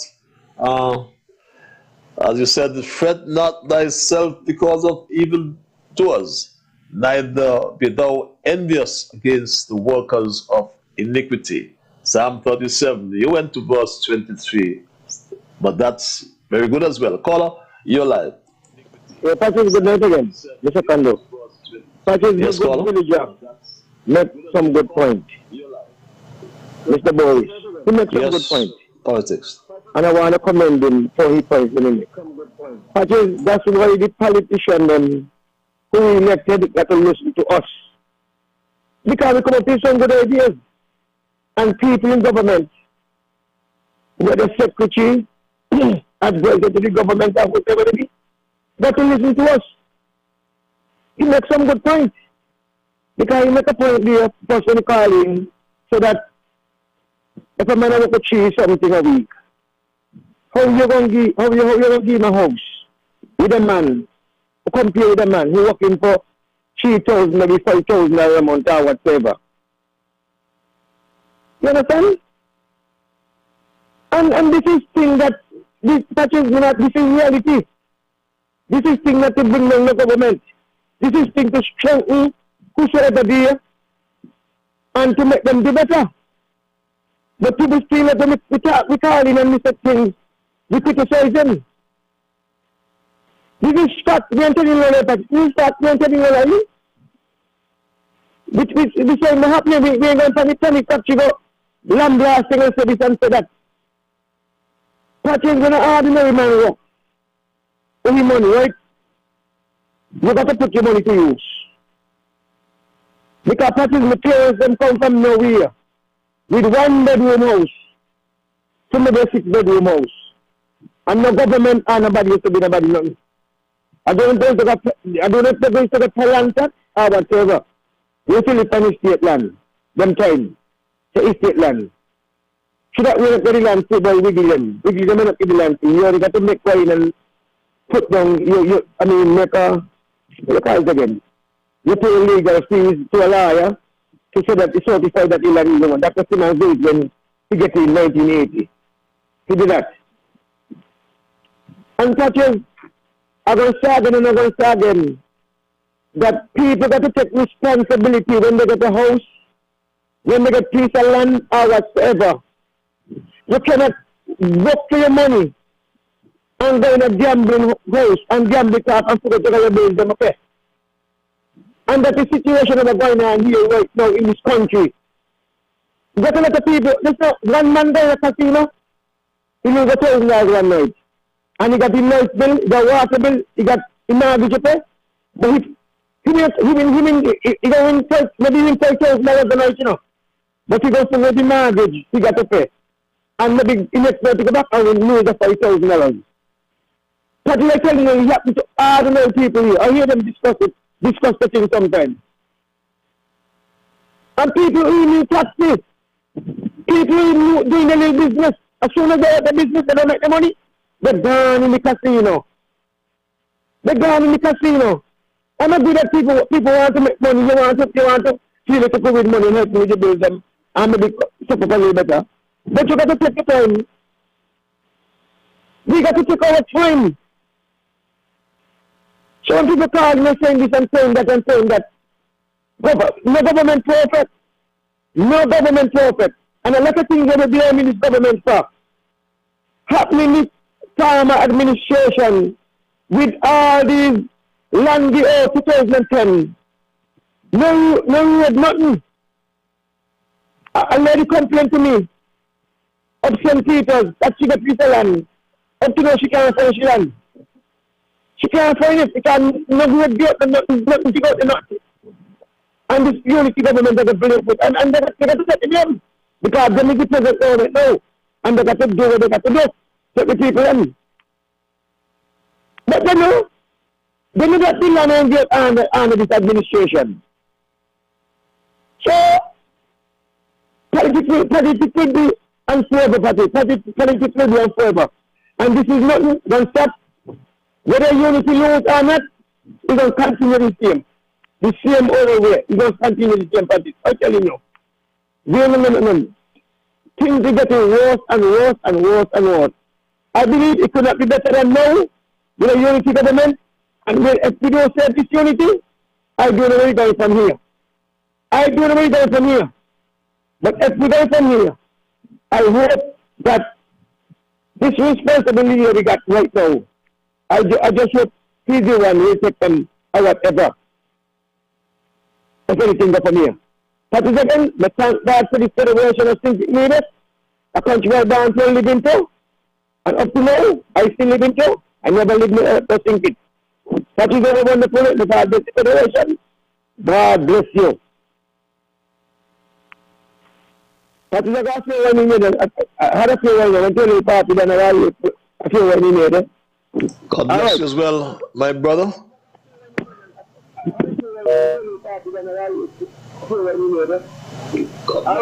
Okay, my brother. We go straight back to the lines. Yeah, Patrick. Yes, caller, you're live. Yes, Patrick, good evening. Back again. I want to congratulate the Bible for being so sharp tonight. Good night, Bible man. Politics. Good evening, sir. Remember this. Yeah. Politics, remember this. Nobody have no right to dictate for anybody how to spend their own money. As long as they're not coming to you, come borrow nothing when they go gamble. Well, Patrick, a man made a propaganda tonight here on the program. He said that the government is oppressing people. Well, he needs to take back that. Because this is going all over the world, and this government not oppressing anybody. This government is helping people. So what you call oppression? This government is going down, right down in the kitty to take out what they can to make sure that people live a better life than what the COVID has brought down upon us. So let me take back that. Time is short. I will show you a story tonight. The government is not oppressing nobody. The government is helping people. Patches, good night. You have a safe passage home. I ain't gonna sit down here with nobody, spread no propaganda upon nobody. I know you know better. Good night.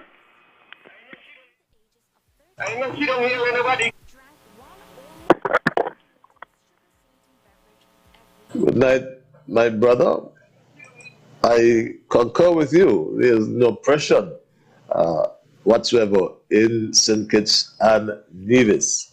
You find that where they're having the Olympics right now. Caller, are you alive?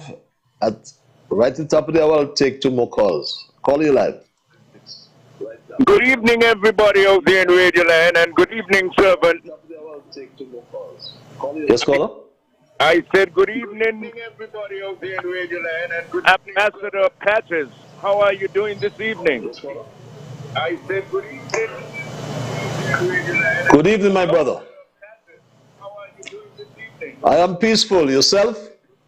I am doing great myself. Thanks for asking, and I know that time is of the essence. But I got to start by telling you that I will forever revel in and express my genuine love and appreciation for all that you mean to me, sentiments forged in the crucible of not only national, but personal crisis as well. Let me answer your question. Your question was, how can we facilitate ownership of homes for the general public, right? Hello? Hello? Especially the poor. Are you hearing me? Yes, my brother. In particular, the poor. Yes, I'm hearing you. In particular, the poor. Well, I have 2 remedies. 1, ways. I'm getting some feedback, and it's not from me, so it has to be from you because my radio is turned off. Raise the minimum wages down here. Nobody can live off of what is standard. Talking about the poor, not the college graduates. I was there with you, and we promised people a livable wage. After close to a decade in power, we want to see this enacted across the board now. Secondly, you always got to have the right people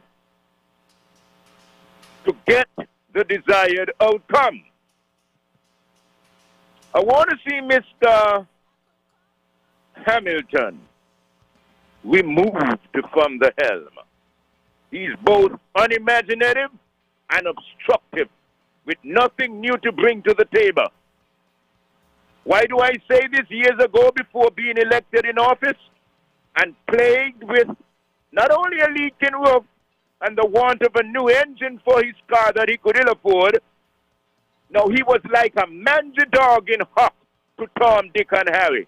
Douglas Watley, the one he likes to despise, had to persuade one of his creditors, a close friend, now with a gas station, not to take him to court, just to reclaim his money. Now, to find out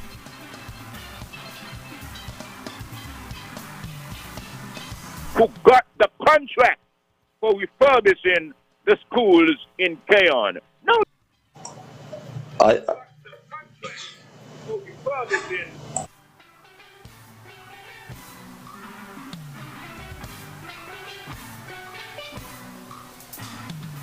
'15 election, remember? To say that. I seem to be having the problem with that call. Are you there, caller? People always. I'm ending now, Mr. Ambassador. I'm telling you the attitude of people in power. People are always begging me right now for something, and I always tell them, poor people, you know, you haven't worked hard enough yet. It builds up discipline. I say you're incorrigible hypocrite. In closing, Numbers 22 speaks of a curious tale where God caused a donkey, an ass, to speak, to warn its rider, Balaam. And I swear to you that whenever I hear words flowing from that misshapen and crooked lip of Minister Hamilton, I said, Lord, not usurping your divine prerogative, but don't you think it's time to shut the mouth of this ass so that an oppressed populace might live? The idea with people, we forget our roots. We forget where we came from. We start to act high and mighty once we have arrived. Thank God you have not been affected by such an affliction. Good evening, Mr. Ambassador. And good evening.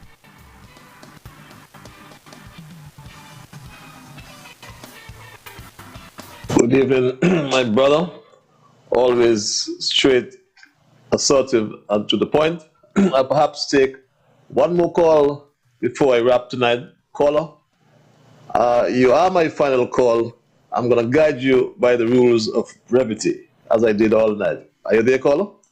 You are my final call. Put me on the patches. By the rules of brevity. Yes, caller? Put me on the patches? Yes, caller? Yes, put the patches is the major. Patches is the major. Yes, yes, patches, Major, you're major live. is all. Yes, sir. You ready for me? Patches, you ready for me? You are live, Major. Yeah. Okay, how you do? How you do? Yes, you're live. The whole world is listening to you. I want to tell you something. The whole world is ready for you. Yeah? I am peaceful. Yeah, you peaceful? Huh? Yep. You peaceful, Patches? Patches? Yes, you? Yeah, I peaceful. Yes, but you? I wanted to tell you something. You listening to me? Yes, I am. Well, I'm talking, you see, I just get up here, but my mind was in something.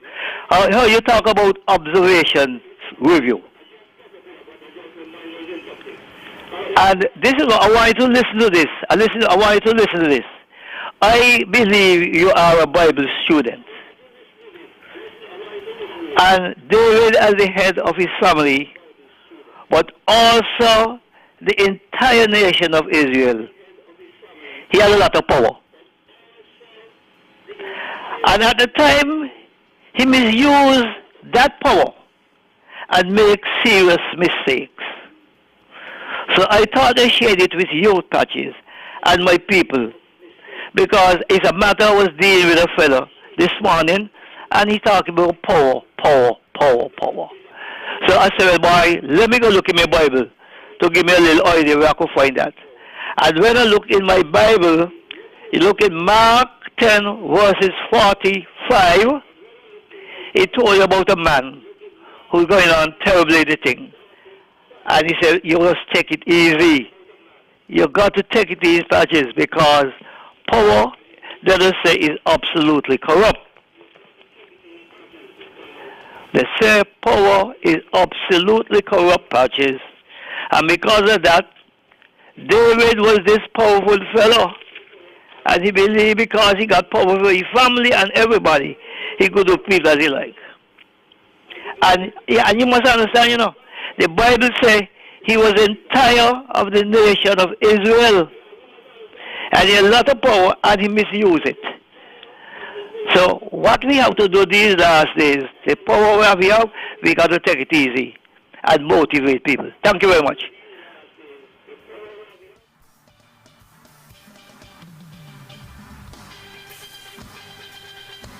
Thank you very much, Major. Perhaps a nice way to end it. Yes, absolute power corrupts, absolutely. And my Straight Dog family, I first of all must apologize for the technical difficulty we had with our telephones and the connection in terms of that feedback and that loop. But in my monologue tonight, I can't really repeat it, but just to summarize, I tried to provide a macro socio-economic summary with supporting evidence to highlight the social responsibility that includes protecting and improving the welfare of our society. I tried, and I hope I succeeded, in making the point that the socio-economic framework must encompass the broad scope of governance that appear as institutional policies that shape the overall desired outcome of the political entity that drives the vision and decisions of the Federation. This, I submit, must take into consideration the socio-economics, governance, political and human development, along with international relations. Given my time constraints, I only covered some of the operational indicators within the socio-economic dimension, such as economic opportunity, justice and prosperity, the rule of law, property rights, poverty levels, and basic human rights. Someone raised the Housing and Social Development Levy, which was introduced to raise funds for the key priority area of housing. Some people call it human settlement. But human settlement, or let's say housing, so everyone could understand what I mean, is one of the greatest challenges in the Federation that must be addressed. And I submit that the government of today has the responsibility to make housing affordable, including controlling the cost of such housing. To tell me, and this information is good, to tell me this, for example. It appears that every conceivable item used to construct homes have been and continues to be subjected to increases in costs except water.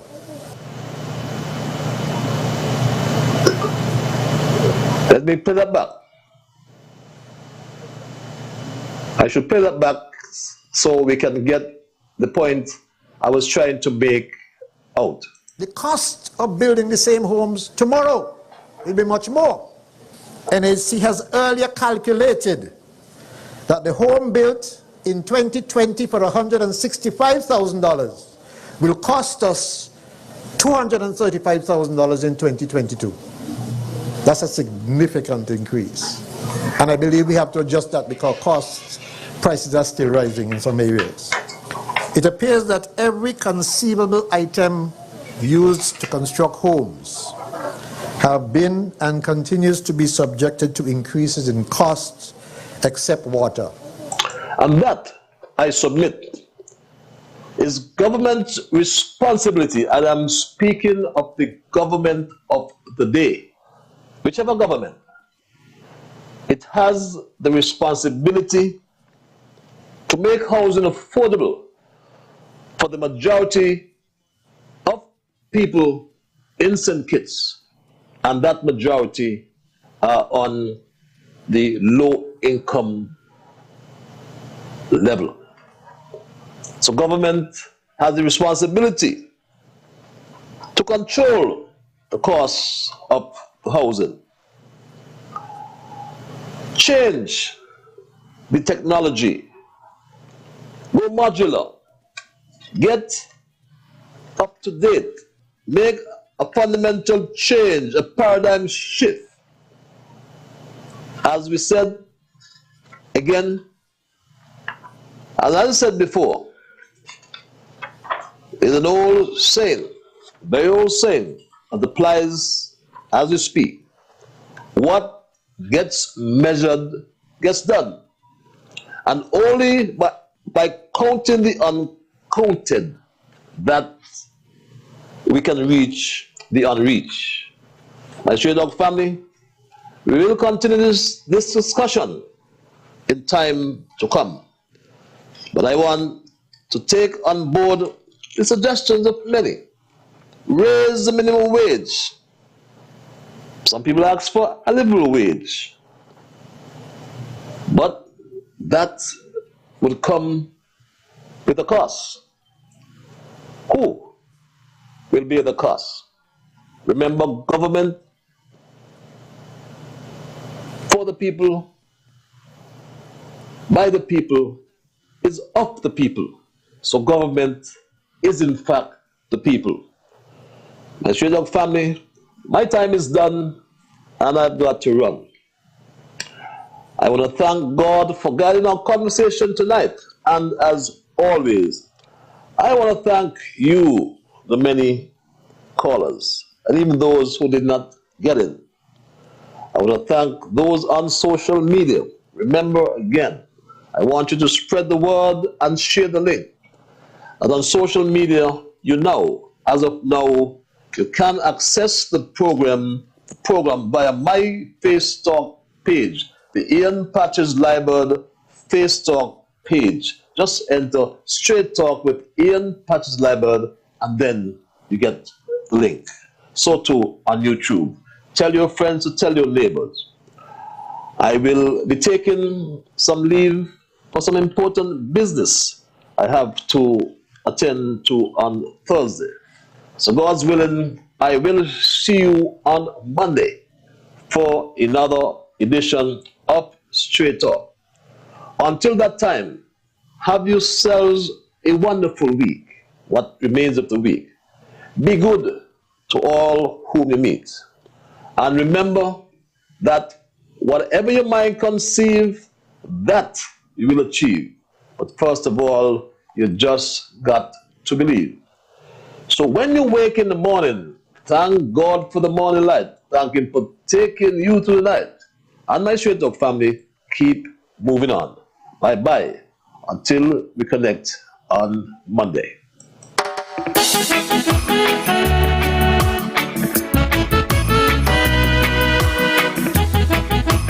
The views and opinions expressed by the host or presenter and by participants are solely their current opinions and do not reflect the opinions of ZIZ Broadcasting Corporation, its shareholder, or its affiliates.